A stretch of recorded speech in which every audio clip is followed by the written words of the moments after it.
For 6 months, Malik Thompson walked out before sunrise, carrying the only breakfast he would have for himself, and the one he gave to a stranger waiting on the corner, every morning.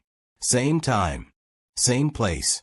No one asked why Malik's alarm went off at 5:30 a.m. He didn't need it. His body knew.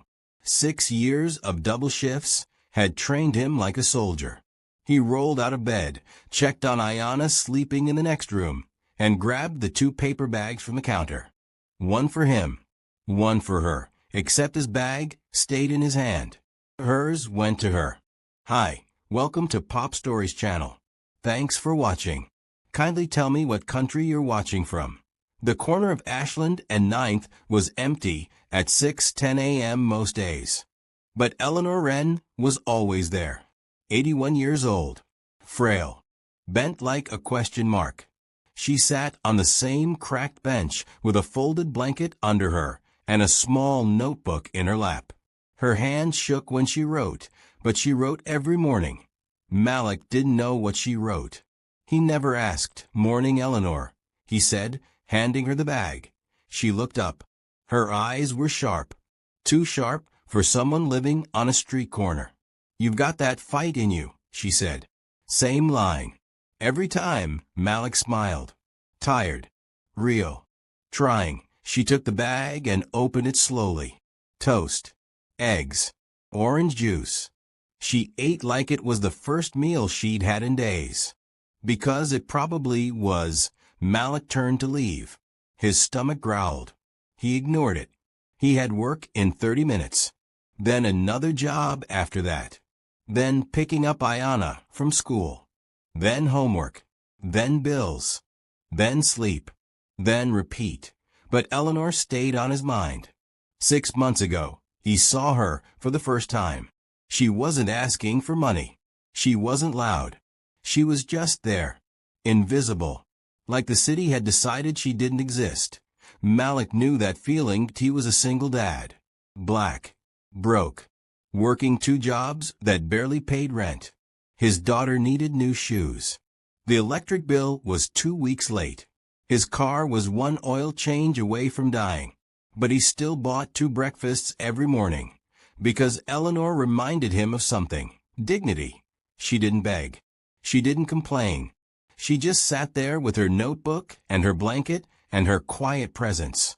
And every time Malik handed her that bag, she looked at him like he'd given her the world. Maybe he had point one morning. He noticed a scar on her wrist. Thin. Precise. Like a surgeon's cut. She pulled her sleeve down fast when she saw him looking. Old accident, she said. Malik didn't push.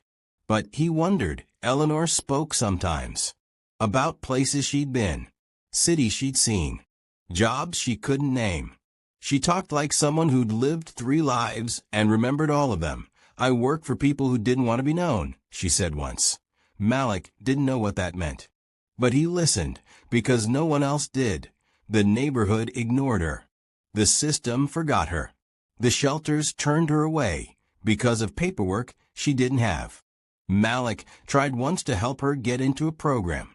They asked for ID, Social Security, proof of address. Eleanor had none of it. "I've been erased," she told him. "From everywhere that matters." Malik didn't understand that either.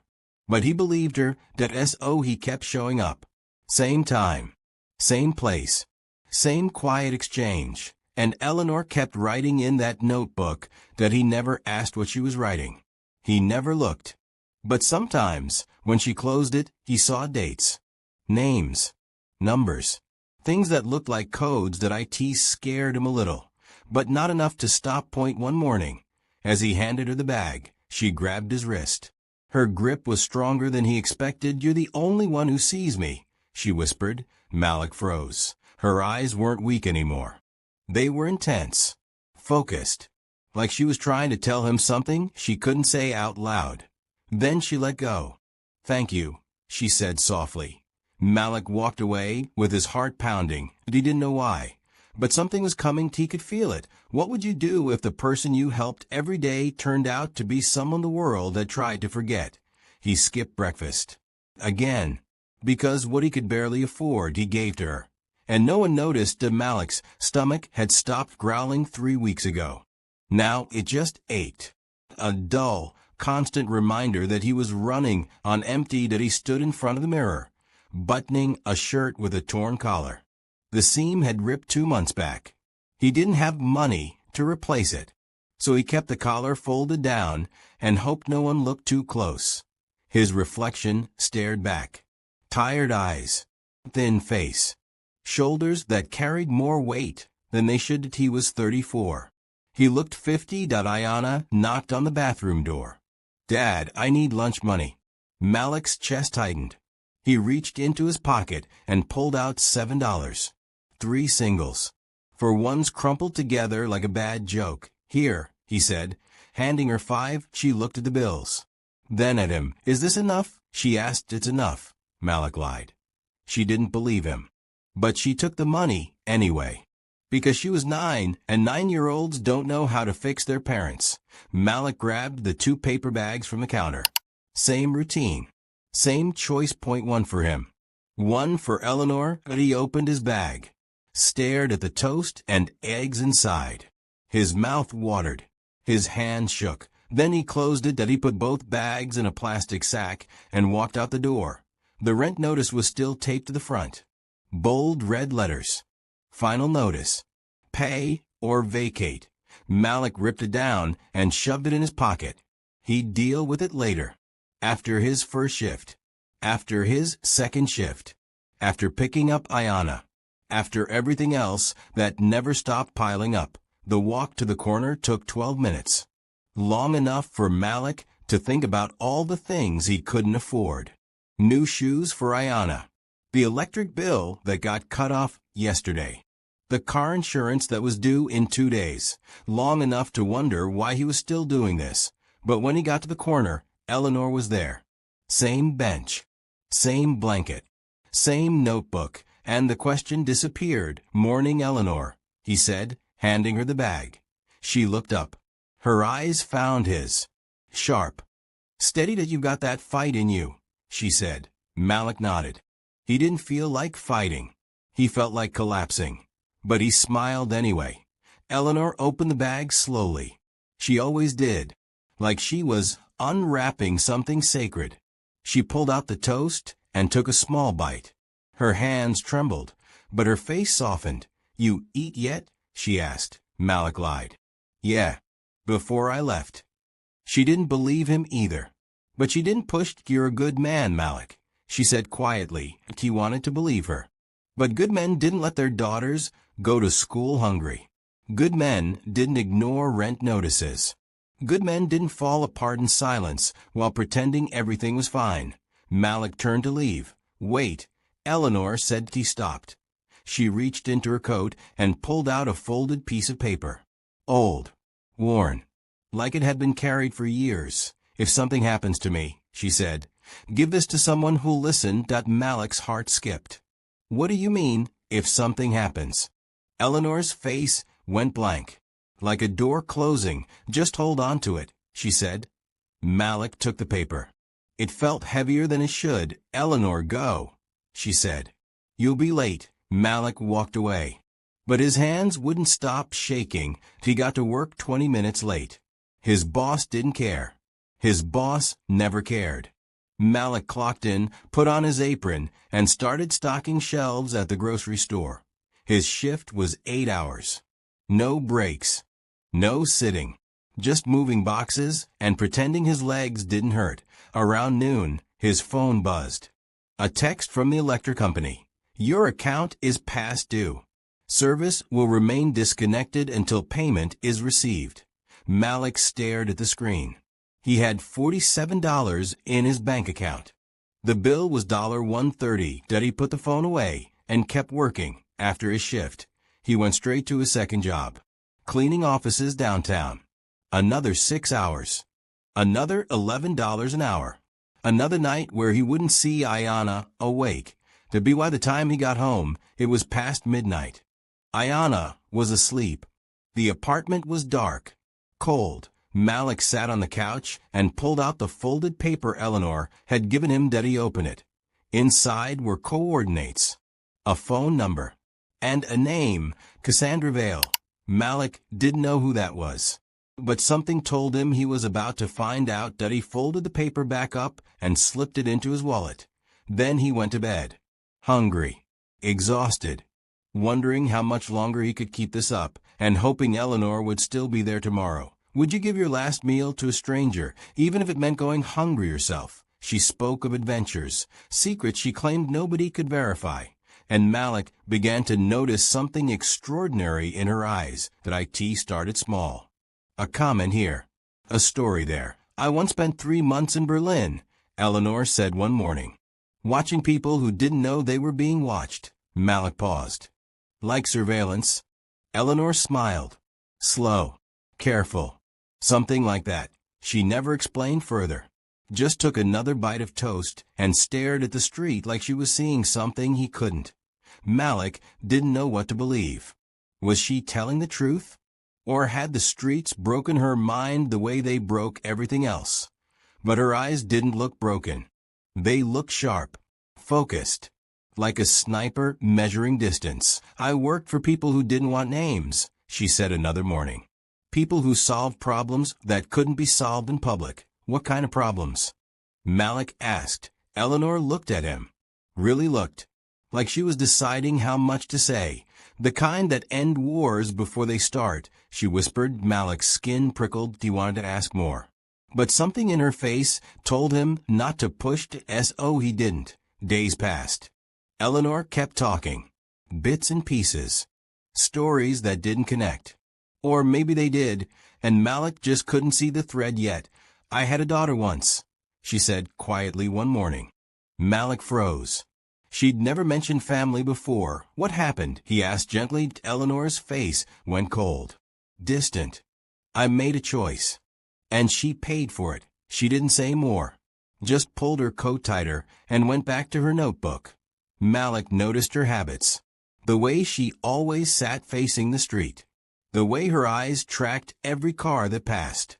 The way she wrote in that notebook with the same mechanical precision every single day. She wasn't random. She wasn't confused. She was calculating point one morning. Malik saw the scar on her wrist again. This time he didn't look away. Eleanor, he said carefully. That scar. Where'd it really come from? She glanced at her wrist. Then at him. Moscow. 1987. Malik blinked. You serious? I was younger then, she said. Faster. But not fast enough. She rolled her sleeve down. Malik's mind raced. 1987 Moscow. Cold War. Spies then away. But then why did she sound so calm? Why did she remember the year so fast? Why did everything she said feel true even when it sounded impossible? You don't believe me, Eleanor said. Not a question. A statement. I don't know what to believe, Malik admitted. Eleanor nodded. Good. That means you're smart. She handed him the breakfast bag back. Still half full. You need this more than me today, she said. Malik stared at the bag. Then at her. Eleanor, take it, she said firmly. You've got that fight in you. But you can't fight on an empty stomach. Malik's throat tightened. He wanted to argue, but his body was screaming for food. He took the bag. Thank you, he whispered. Eleanor smiled. Sad. Knowing. You remind me of someone, she said softly. Someone who believed people mattered more than systems. Who? Malik asked. My daughter. Malik's chest ached. He didn't know what to say. Eleanor stood up slowly. Her joints cracked. Her body swayed. But her posture stayed straight. Dignified. I won't be here forever, Malik, she said. His heart dropped. What do you mean? I mean the past catches up. Always does. She walked away before he could respond. Slow. Steady.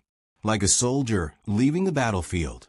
Malik stood there holding the breakfast bag. His mind spinning. Who was she really? What had she done? And why did it feel like time was running out? He pulled out his phone and typed the name from the paper she'd given him. Cassandra Vale. The search results loaded. CEO. Billionaire. Tech empire. Philanthropist. Malik's stomach dropped. Why would Eleanor have a billionaire's contact information? He scrolled further. Stop cold. There was a photo. Cassandra Vale at a government ceremony, shaking hands with a senator. And standing in the background, barely visible, was a younger woman. Malik zoomed in. The woman had Eleanor's eyes. What if the homeless woman you've been feeding was once the most dangerous person in the room? One morning, Eleanor didn't show up. The corner felt empty, and Malik realized something terrible might have happened as he stood there at 6:10 a.m. with 2 bags in his hands, staring at the empty bench. Waiting. 5 minutes passed. Then 10. The street woke up around him. Cars. People. The city moving like nothing was wrong. But everything was wrong. Eleanor was always there. Every single morning for 6 months. Rain. Snow. Heat. She never missed a day. Until now. Malik's chest tightened. He walked closer to the bench. Her blanket was gone. Her notebook wasn't there. Even her scarf, the faded blue one she always wore, was missing, like she'd never existed. He pulled out his phone. No contact info. No way to reach her. He didn't even know where she went at night. He'd given her breakfast for half a year and didn't know a single thing that could help him find her. The guilt hit hard. Malik walked to the corner store where she sometimes sat during the afternoon. The owner was opening up. Hey, Malik called. You seen Eleanor? Old woman. Usually sits on the bench down the street. The owner shrugged. Nope. Haven't seen her in days. Days? Malik's voice cracked. How many days? I don't know, man. 3? 4? I don't keep track of homeless people. Malik's jaw clenched. She's not just homeless. She's a person. The owner gave him a look. Yeah. And there's 100 more just like her. You gonna track all of them? Malik walked away. Before he said something he'd regret, that he checked the shelter on 5th Avenue. The one Eleanor said turned her away because of missing paperwork. We don't have anyone by that name, the woman at the desk said, without even looking up. She wouldn't be in your system, Malik said. She doesn't have ID. But she's 81. Frail. Blue scarf. Always carries a notebook. The woman finally looked at him. Annoyed. Sir, we see dozens of people every day. I can't help you. She could be hurt. She could be dying. Then call the police. Malik did. They took his report. Said they'd look into it.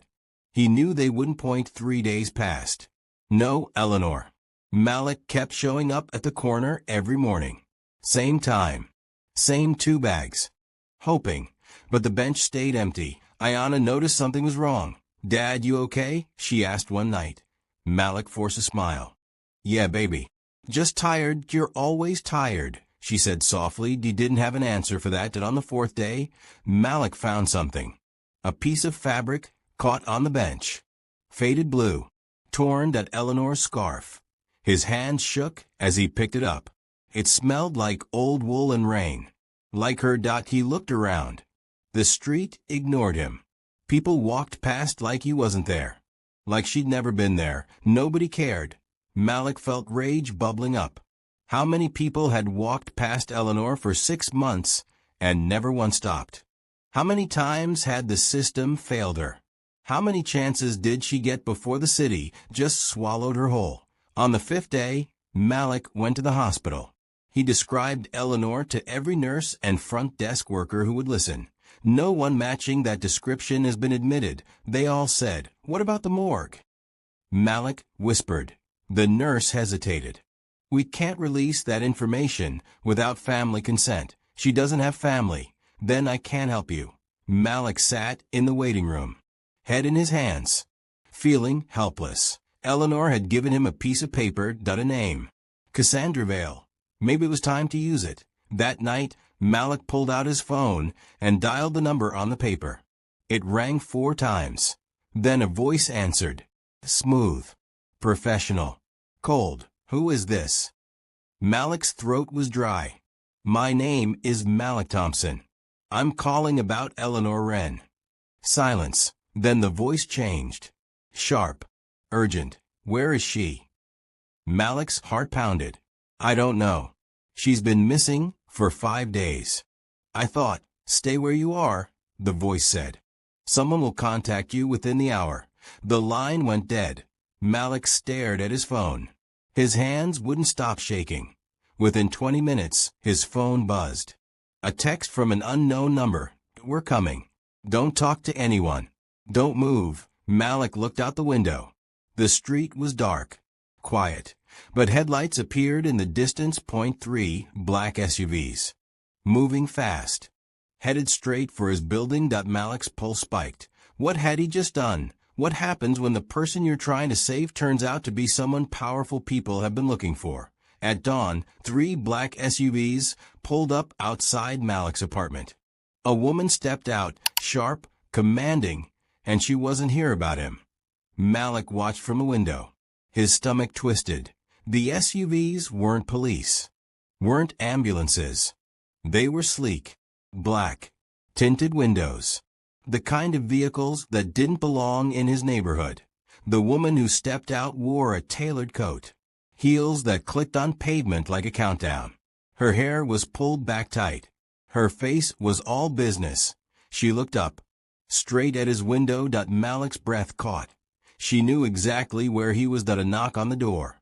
3 sharp reps. Malik didn't move. Another knock. Harder this time. Mr. Thompson, a voice called. Female.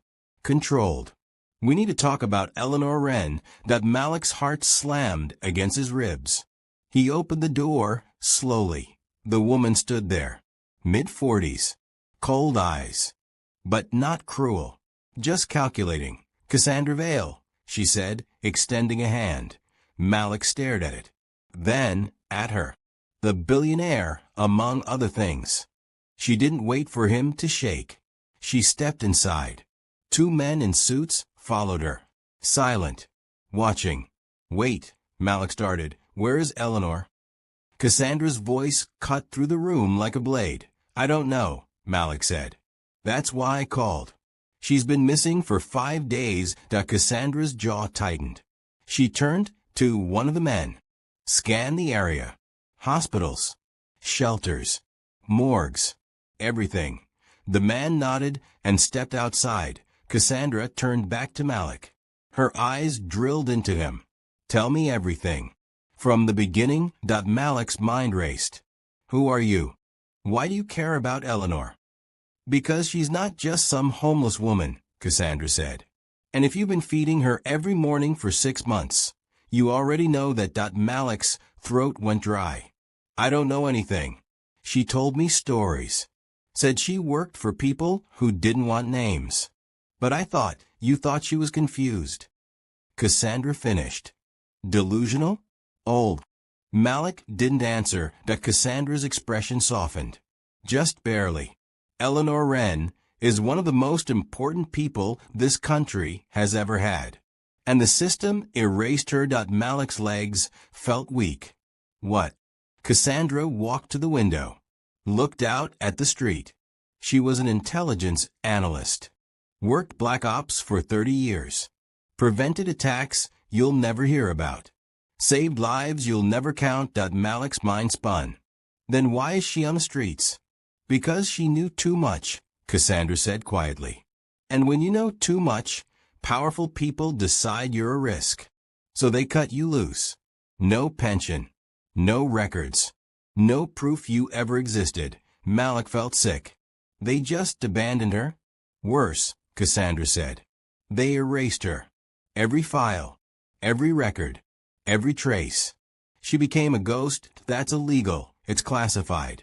Cassandra cut him off. Which means it's legal if no one talks about it. Malik's fist clenched. So why do you care? Cassandra turned to face him. Her eyes weren't cold anymore. They were burning. Because Eleanor saved my life once. 15 years ago. Classified mission. Hostage extraction. She pulled me out of a building 30 seconds before it exploded. Cassandra's voice cracked. Just a little. I owe her everything. And when I found out what they did to her, I've been searching for 3 years. Malik's chest ached. She never said anything. She wouldn't. Cassandra said. That's who she is. She carries the weight and never asks for help. Malik thought about the mornings. The breakfast. The quiet thank yous. The way Eleanor always said, asterisk, you've got that fight in you she'd been fighting her whole life. And no one noticed. Why didn't you find her sooner? Malik asked. Cassandra's face hardened. Because she didn't want to be found. She was hiding.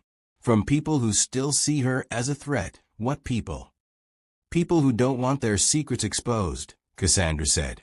People who would rather see her disappear permanently than risk her talking. Malik's blood ran cold. You think someone took her? I think someone's been watching her, Cassandra said. And when you called me, you put a spotlight on her. Which means they know where she was. Malik's stomach dropped. Oh God, it's not your fault, Cassandra said quickly. You didn't know. But we need to move fast. One of the suited men returned. His face was grim. We found her, he said. Malik's heart leapt. Where? County General. Admitted 3 days ago. Unconscious. No ID. No records. Cassandra's face went pale. Condition. Critical. They're about to pull life support because no one's claimed her. Malik felt the room tilt. No, Cassandra was already moving. Get the car. Now, she turned to Malik. You're coming with me. Why? Because you're the only person who can prove she exists, Cassandra said. And if we don't get there in the next 30 minutes, they're going to let her die. Malik grabbed his coat. His hands shook. His mind screamed. Eleanor was dying. And he was the only thing standing between her and being erased forever. What would you do if the person you saved every day was about to be erased by the system, and you were the only one who could stop it? He thought he had given enough. Until the hospital called, bills piled, and Eleanor's condition worsened. The SUV cut through traffic like a knife. Malik sat in the back, gripping the door handle. His heart wouldn't slow down. Cassandra was on the phone, barking orders, making calls. Her voice was ice and fire at the same time. I don't care what their policy is. You hold that bed. I'm 10 minutes out. She hung up. Looked at Malik. They're stalling, she said. Hospital admin says without proof of identity or next of kin, they can't justify continued care. Malik's throat closed. What does that mean? It means they're going to let her die, Cassandra said flatly. Because paperwork matters more than people. Malik wanted to scream. The SUV pulled up to County General. Cassandra was out before it fully stopped. Malik scrambled after her. Inside, the hospital smelled like disinfectant and despair. Cassandra moved like a storm through the halls. Nurses stepped aside. Doctors froze. She stopped at the ICU desk. The nurse looked up, startled. Eleanor Wren, Cassandra said. Where's she? I'm sorry. Who are you? Cassandra slammed a card on the desk. Cassandra Vale, CEO of Vale Industries. That woman in your ICU is a national asset. And if she dies because of bureaucratic incompetence, I will personally see to it that this hospital loses every dime of federal funding it has. The nurse's face went white. She typed fast. Room 407. But Cassandra was already walking. Malik followed. His legs felt like jelly. Room 407 was at the end of the hall. Quiet. Dark. Cassandra pushed the door, opened. Malik's breath stopped. Eleanor was in the bed. Tubes everywhere. Machines beeping. Her face was pale. Sunken. She looked smaller than he remembered, like she was disappearing. Cassandra stood at the foot of the bed. Her jaw was tight. Her fists clenched. Eleanor, she whispered. I'm here. No response. Malik stepped closer. His chest ached. Is she? She's alive, Cassandra said. Barely. A doctor entered. Young. Nervous. Clipboard in hand. Are you family? He asked. I'm the closest thing she has, Cassandra said. What's her condition? The doctor hesitated. Severe dehydration. Malnutrition. Pneumonia. Her body's shutting down. We've done what we can, but without authorization for continued treatment. You have authorization. Cassandra cut him off. From me. I'll cover every cost. Just keep her alive. The doctor blinked. Ma'am, insurance protocols. I'm not insurance, Cassandra said coldly. I'm writing a check. Right now. How much? The doctor stammered. I'd have to calculate, then calculate, Cassandra snapped. And while you do, get her on full life support. For antibiotics. Whatever she needs. The doctor nodded and left fast. Malik stood frozen, staring at Eleanor. At the woman who told him every morning, asterisk, you've got that fight in you. She didn't look like she had any fight left. Cassandra pulled out her phone. Made another call. I need a medical team. Specialists. Best in the state. County General, room 407. Money's not an issue. She hung up. Looked at Malik. You saved her life, she said quietly. Malik shook his head. I didn't do anything. I just gave her breakfast. You saw her, Cassandra said. When everyone else looked away. That's not nothing. Malik's eyes burned. He turned away before the tears came. Hours passed. Specialists arrived. Tests were run. Malik sat in the corner, watching. Exhausted. Starving. He hadn't eaten since yesterday, Cassandra noticed. She handed him a protein bar from her bag. Eat, she said. Malik took it. His hands shook as he unwrapped it. Why did they do this to her? He asked. Cassandra sat down beside him. Tired. Human for the first time since they met. Because Eleanor knew things, she said. Things that could destroy careers. End political lives. Expose corruption at the highest levels. So they erased her. They tried, Cassandra said. But Eleanor's smart. She kept records. Notes. Everything she ever worked on. Hidden. Safe. Malik's mind flashed to the notebook. The one Eleanor carried every morning. Her notebook, he said suddenly. Cassandra's head snapped toward him. What notebook? She had one. Small. Blue cover. She wrote in it every morning. I never asked what was inside. Cassandra stood fast. Where is it? I don't know. It wasn't at the bench when she disappeared. Cassandra cursed under her breath. If someone else has that notebook, what's in it? Malik asked. Cassandra looked at Eleanor. Then at Malik. Proof, she said. Names. Dates. Crimes. Everything they tried to bury. Malik's stomach twisted. So if the wrong people find it, they'll destroy it, Cassandra said. And then they'll come for anyone who's seen it. Malik's blood went cold. She gave me something. A piece of paper. With your name on it. Cassandra's eyes widened. Do you still have it? Malik pulled out his wallet. The folded paper was still there. He handed it to her. Cassandra unfolded it. Her face went pale. What? Malik asked. She didn't answer. Just stared at the paper. Her hands trembling. Cassandra. What is it? She looked up. Her voice was barely a whisper. These are coordinates, she said. To where Eleanor hid everything. Malik's heart pounded. Then we go get it. We can't, Cassandra said. Not without her. The location's encrypted. Biometric lock. Only Eleanor can access it. Malik looked at the bed. At Eleanor's frail body. At the machines keeping her alive. Then we wait for her to wake up, he said. Cassandra's face twisted. Malik. She might not wake up. The machines beeped. Steady. Mechanical. Cold. Malik stepped closer to the bed. He took Eleanor's hand. It was cold. Fragile. Come on, Eleanor, he whispered. You've got that fight in you. I know you do. Her fingers twitched, just barely. But enough. What if the secret that could change everything is locked inside the mind of a woman who might never wake up?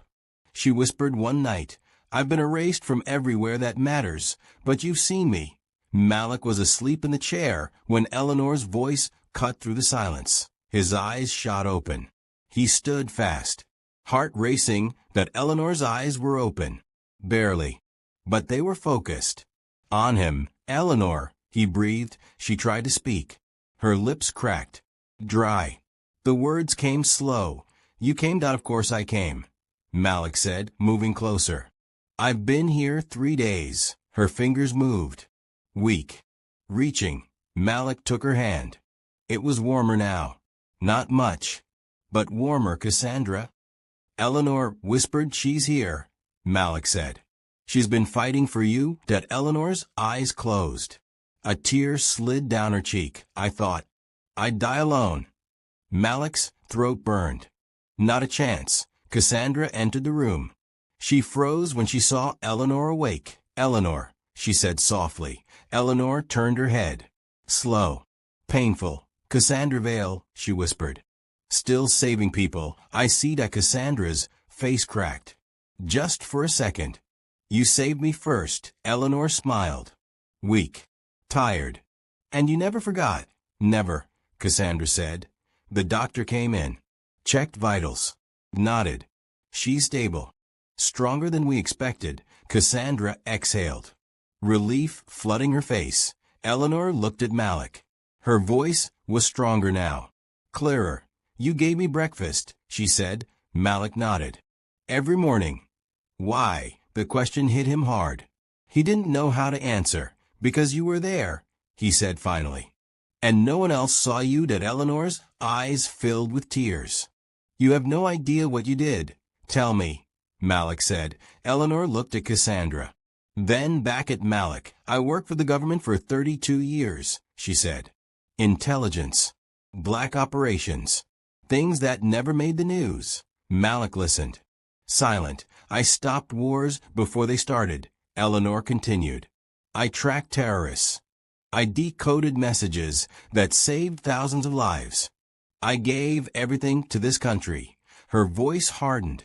And when I got too old, when I knew too much, when I became inconvenient, they erased me. Malik's fists clenched. How? They deleted my records, Eleanor said. My pension. My social security. My identity. Everything. One day, I existed. The next, I didn't. That's illegal, Malik said. It's classified, Eleanor corrected. Which means no one will ever admit it happened. Cassandra stepped forward. Eleanor kept records. Proof of everything she worked on. Names. Operations. Crimes covered up by people in power. Eleanor nodded. I knew they'd come for me eventually.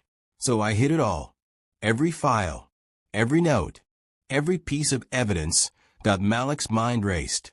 The notebook. Eleanor's eyes sharpened. You remember. I saw you write in it every morning, Malik said. What was in it?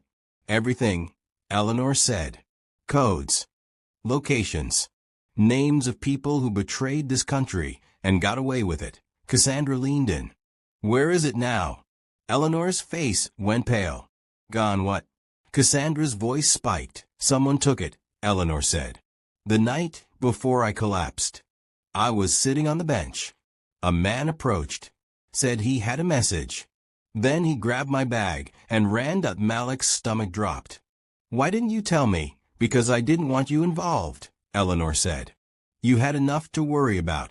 Cassandra cursed under her breath. If they have the notebook, they have access to everything. No, Eleanor said. The notebook's encoded. Handwritten cipher. Only I know the key. Then they'll come for you, Cassandra said. I know. Eleanor whispered. Malik's blood went cold. We need to protect her. We will, Cassandra said. But first, we need to recover that notebook. Eleanor shook her head. It's too late. By now, they've already destroyed it. Maybe not, Cassandra said. If they couldn't decode it, they might try to use you to break it. Eleanor's face twisted. They won't ask nicely, and that's why we move you, Cassandra said. Tonight. Private facility. Armed security. No records. No paper trail. You can't hide me forever, Eleanor said. I don't need forever, Cassandra said. Just long enough to go public. Malik's head snapped up. Public. Cassandra nodded. I'm calling a press conference. Tomorrow. I'm going to tell the world who Eleanor Wren is. What she did. What they did to her. Eleanor's eyes widened. Cassandra, no. They'll destroy you. Let them try, Cassandra said. I've got lawyers. Money. Influence. They can't erase me the way they erased you. They'll find another way, Eleanor said quietly. Then we fight, Cassandra said. Together, Malik stood. His voice was steady. I'm in. Both women looked at him. Malik, this isn't your fight, Eleanor said. Yes, Malik said. You told me every morning I had fight in me. Well, now it's my turn to fight for you. That Eleanor's face softened. Tears streamed down her cheeks. You remind me of my daughter, she whispered. Malik froze. What happened to her? Eleanor's voice broke. She died. 15 years ago. Car accident. Or that's what they told me. Cassandra's face went hard. You think they killed her? Eleanor nodded. I started asking questions. Digging into things I wasn't supposed to. 2 weeks later, she was dead. Malik felt sick. Eleanor, I couldn't prove it, Eleanor said. But I knew. And that's when I started keeping records. Because I wasn't going to let them erase her too. The room went silent. The machines beeped. And somewhere in the city, people who didn't want the truth to come out were already making their next move. What happens when the most dangerous secret isn't in a notebook, but in the memory of a woman the world tried to forget? Then came the day Malik couldn't save her, and the corner felt emptier than ever. But he didn't know the truth was coming. The transfer happened at midnight. Cassandra's team moved Eleanor to a private facility across the city. No names.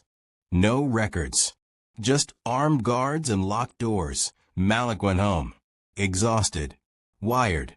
His mind wouldn't stop spinning. Ayanna was awake when he walked in. Dad, where were you? She asked. Malik's heart broke a little. I'm sorry, baby. Something came up that you're always somewhere else, she said quietly. He pulled her into a hug. I know. I'm sorry. But even as he held her, his mind was with Eleanor. The next morning, Cassandra held the press conference. Malik watched it on his phone during his shift at the grocery store. His hands shook as he stocked shelves. Cassandra stood in front of dozens of cameras. Reporters. Microphones. The world watching. Eleanor Wren is a hero, Cassandra said. She served this country for over 3 decades. She saved lives. She prevented attacks. And when she became inconvenient, the system erased her. The room erupted. Questions shouted from every direction. Deal, you have proof. Who authorized this? Is she alive? Cassandra raised a hand. Silence fell. Eleanor is alive. She's safe. And she will testify when the time comes. That Malik's chest swelled with hope. But it didn't last. That afternoon, Eleanor's condition crashed. Malik got the call. At 3 p.m., Cassandra's voice was tight. Controlled. But he heard the fear underneath. Get here. Now Malik ran. He didn't clock out. Didn't tell his boss. Just ran. When he got to the facility, Cassandra was in the hall. Her face was pale. What happened? Malik asked. Her body's giving up, Cassandra said. The doctors say it's sepsis. Infection spread too fast. They're doing everything they can. But what? Malik's voice cracked. Cassandra's eyes filled with tears. She might not make it through the night. Malik felt the floor tilt. No, she was fine yesterday. She's 81, Malik, Cassandra said softly. Her body's been through hell. It's shutting down. Malik pushed past her. Into the room. Eleanor was worse. So much worse. The machines were louder. More tubes. More wires. Her breathing was shallow. Labored. He sat beside her. Took her hand. Eleanor, he whispered. Don't do this. Don't leave now. Not when we're so close. Her eyes fluttered open. Barely. Malik, she breathed. I'm here, he said. She smiled. Weak. Fading. You got that fight in you, she whispered. Malik's tears fell fast. So do you. Come on. Keep fighting. Eleanor's hand squeezed his. Soft. Gentle. I'm tired, she said. I know, Malik said. But you can't stop now. The world needs to hear your story. Your daughter's story. You can't let them win. Eleanor's eyes closed. A tear slid down her cheek. Promise me something, she whispered. Anything. Malik said. Don't let them forget that. Malik's throat closed. I won't. I promised. That Eleanor's breathing slowed. The machines beeped faster. Alarms started going off. Doctors rushed in. Cassandra pulled Malik back. Sir, you need to leave. A nurse said it. No. Malik tried to push forward. Cassandra held him. Let them work. Malik watched through the window. The doctors moving fast. Eleanor's body still. Lifeless. Minutes felt like hours. Finally, a doctor stepped out. His face was grim. We stabilized her, he said. But she's in a coma. We don't know if she'll wake up. That Malik's knees buckled. Cassandra caught him. How long? She asked. Could be hours. Could be days, the doctor said. Or she might never wake up. Malik stared through the window. At Eleanor's frail body. At the woman who gave him hope every morning. She has to wake up, he whispered. She has to. Cassandra's phone buzzed. She looked at the screen. Her face went white. What? Malik asked. She showed him the message. That we have the notebook. Stop talking, or she dies. Malik's blood turned to ice. They're threatening her. They're threatening all of us, Cassandra said. Another message came through. Press conference tomorrow. Retract everything. Or Eleanor Wren disappears permanently. Malik's hands clenched into fists. What do we do? Cassandra looked at Eleanor through the window. Then, at Malik. We fight, she said. We go public. Bigger. Louder. We tell everyone everything before they can stop us. But if Eleanor doesn't wake up, then we tell her story for her, Cassandra said. Because that's what she'd want. Malik looked back at Eleanor. At the woman who survived 30 years of secrets and danger. Who lived on the streets and still had dignity. Who told him every morning he had fight in him, that he wasn't going to let her down. Not now, not ever. He pulled out his phone, opened the camera, and started recording. My name is Malik Thompson, he said. And I want to tell you about a woman named Eleanor Wren. Cassandra's eyes widened. Malik, what are you doing? What you would have done, Malik said. I'm making sure they can't erase her. He hit post. The video went live. And within seconds the world started watching. What would you risk to make sure the truth isn't buried with the person who lived it? Cassandra Vale finally revealed the truth. The woman Malik fed every morning had changed history. And the system had tried to forget her. Malik's video went viral in 6 hours. 10 million views. Then 20. Then 50. Comments flooded in. This is heartbreaking. How could they do this to her? Where's the justice? News outlets pick up. Local stations. National networks. International press. Everyone wanted the story. And they all wanted answers. Why the next morning? Cassandra's phone wouldn't stop ringing. Reporters. Senators. Lawyers. Everyone scrambling. She stood in the hallway outside Eleanor's room, watching the chaos unfold on her tablet. Malik sat beside Eleanor's bed. She was still unconscious, still fighting. But the world was waking up. A knock on the door. A man in a suit entered. Federal badge clipped to his belt. Ms. Vale, he said. I'm Agent Ruiz. Department of Justice. Cassandra's eyes narrowed. Here to threaten me? Here to investigate, Ruiz said. Your press conference triggered a review. We're looking into Eleanor Wren's case. Took you long enough, Cassandra said coldly. Ruiz didn't flinch. We didn't know she existed. Her files were sealed. Classified above top secret. How convenient, Malik said from the doorway. Ruiz looked at him. You're Malik Thompson. Yeah, your video changed everything, Ruiz said. People are asking questions we can't ignore anymore. Good, Malik said. They should have been asking years ago. Ruiz nodded. You're right. And for what it's worth, I'm sorry. What happened to her shouldn't have happened. Sorry doesn't fix it, Malik said. Ruiz agreed. But justice might. Cassandra stepped forward. What does that mean? Ruiz pulled out a folder. Thick. Official, we recovered Eleanor's files, he said. The ones they tried to bury. Turns out, backups existed. Deep in archive servers. Someone hid them well. Cassandra's eyes lit up. Eleanor Ruiz nodded. She was smarter than they thought. Every operation she worked on, every name, every cover-up, it's all there. Malik's heart pounded. What happens now? Now we prosecute, Ruiz said. We're opening investigations into 12 officials, 3 senators, 2 agency directors, a deputy secretary of defense. Cassandra's jaw dropped. You're serious? Dead serious, Ruiz said. Eleanor Wren's testimony is on record, sealed, but admissible. And, with your press conference, the public's watching. They can't sweep this under the rug anymore. Malik looked at Eleanor. Still, silent, breathing through tubes. She needs to know, he whispered. Cassandra touched his shoulder. She will. When she wakes up, if she wakes up, Malik said. She will, Cassandra said firmly. Ruiz cleared his throat. There's something else. Both of them turned. We found the notebook, Ruiz said. Malik's breath caught. Where? Evidence locker. Confiscated 3 days ago during a raid on a black market intel broker. He was trying to sell it. Cassandra's fists clenched. Did he decode it? No, Ruiz said. Eleanor's cipher held. But we have analysts working on it now. With her permission, we'll use it as evidence. She'll give it, Cassandra said. I hope so, Ruiz said.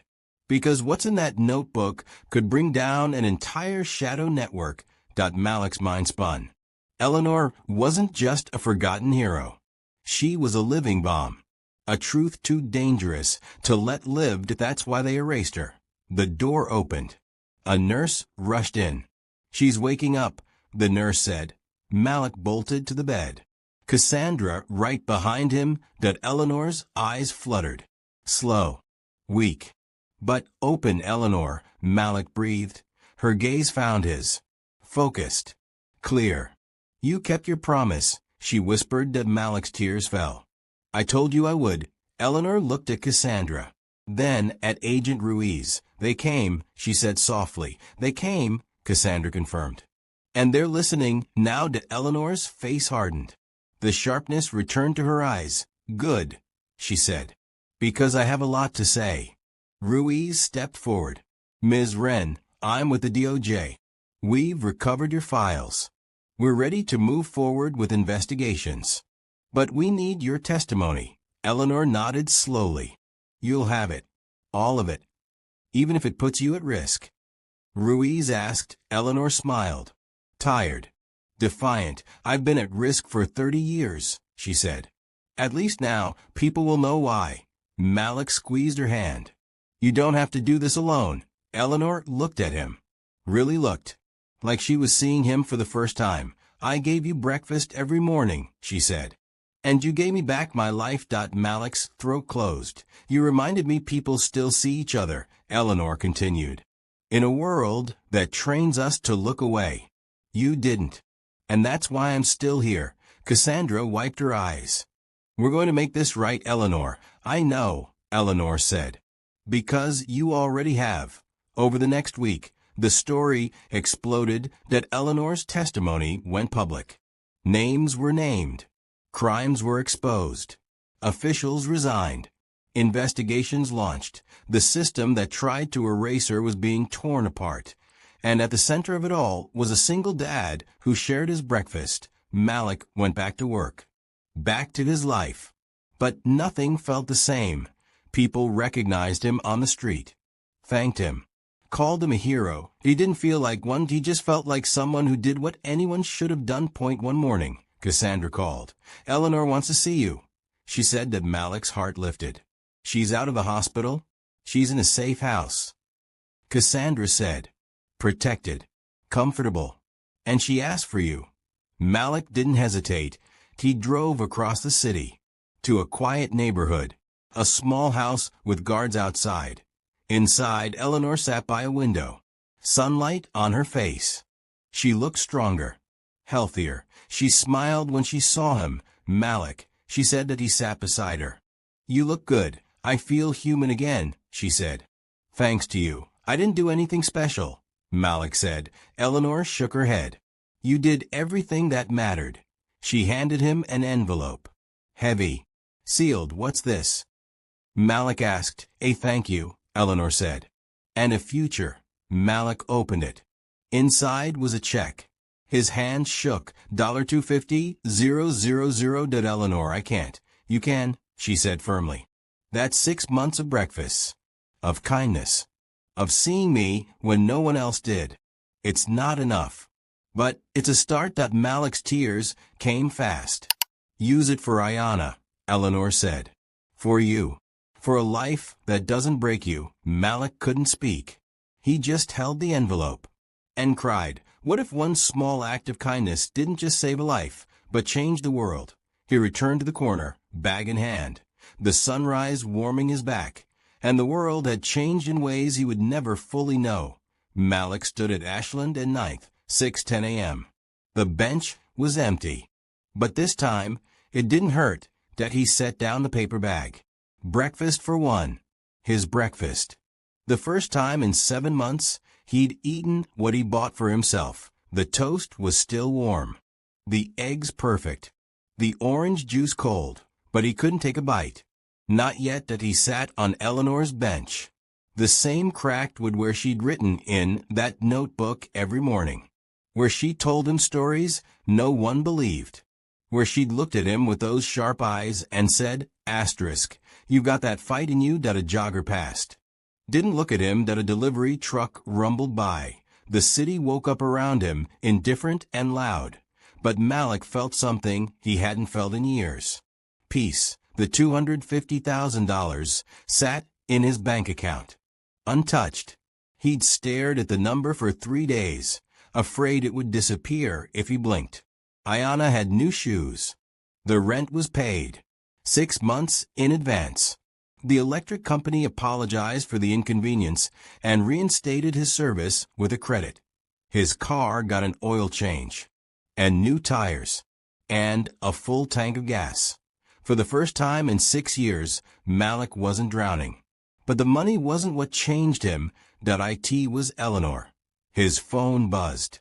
A text from Cassandra that Eleanor's testifying before Congress next week. Thought you'd want to know. Malik smiled. His chest swelled with pride. Eleanor Wren wasn't just surviving anymore. She was winning. Another text came through. She asked if you'd be there. Front row. Malik typed back fast. Asterisk. I'll be there. He put the phone away and finally took a bite of toast. It tasted different. Better. Like hope had a flavor. That afternoon, Malik picked up Ayanna from school. She ran to him, backpack bouncing. Dad. Guess what? What, baby? My teacher showed us a video. About a man who fed a homeless lady every day. And guess what? It was you. Malik's heart stopped. What? Ayanna's eyes sparkled. Everyone knows. You're famous. Malik didn't know how to feel. Proud? Embarrassed? Exposed? I'm not famous, he said quietly. I just did what was right. That's what makes you famous, Dad. Ayanna said. Because most people don't. Malik's throat tightened.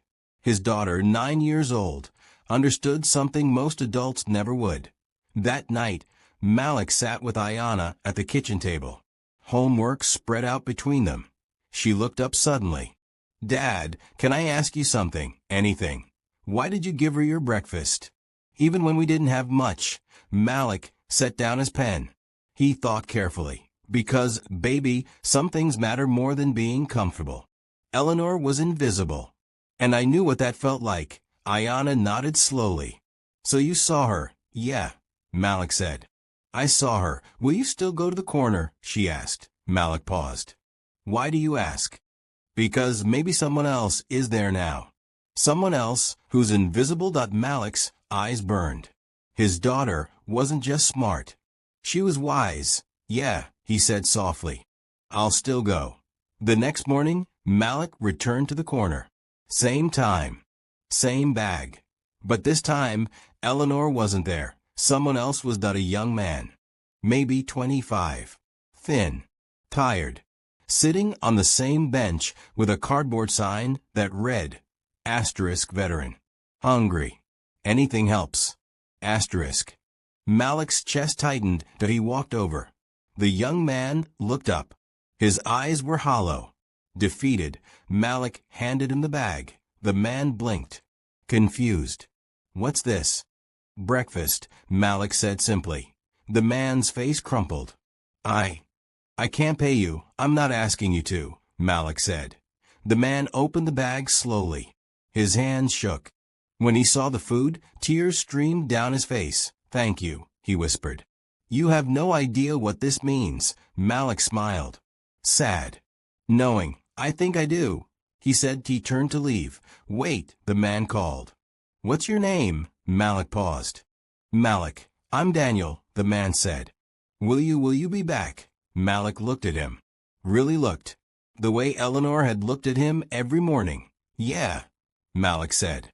"I'll be back." As Malik walked away, the sun fully broke over the city. Warm. Golden. Nudie didn't know that Daniel was a former Marine who'd lost everything after deployment. He didn't know that this one breakfast would give Daniel hope to call a veterans hotline. He didn't know that 6 months from now, Daniel would have a job, an apartment, and a future. All because someone saw him. Malik just knew one thing. Kindness wasn't loud. It wasn't viral.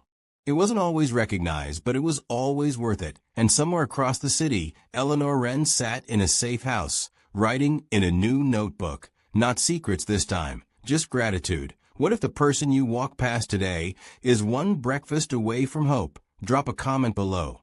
What small act of kindness will you choose today?